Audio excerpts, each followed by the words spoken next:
আসসালামু আলাইকুম।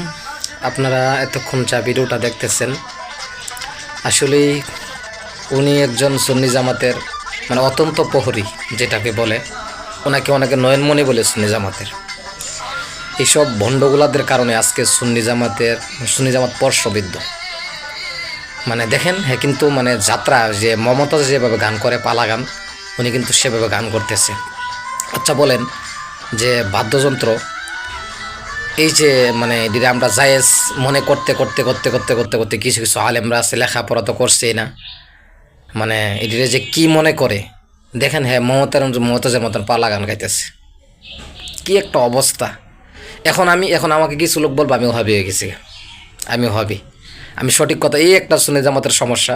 যদি আপনি হক কথা বলেন, মানে হক কথা বলতে গেলে আপনি যদি কাউকে ভণ্ড বলেন, তখন বলবো আপনাকে আপনি ওহাবি হয়ে গেছেন, আপনি ভণ্ডদের বিরুদ্ধে কেন কথা বলেন। এই যে মানে কাজটা করতেছে, মানে কি কোনো প্রতিবাদ করে না, হক কথা বলে না, আল্লাহ তালার কাছে যায় কি আপনাদের কি কোনো আলেমদের কি জবাবদিহিতা করতে হবে না? আবার ওনাকে দাওয়াত দেওয়ার জন্য মানে ওনার মানে 2 বছর আগে 3 বছর আগে ওনার সিরিয়াল নাই, চাই দেখবেন। আল্লাহ তালা এরকম জাহেল থেকে আমাদেরকে হেফাজত দান করুক।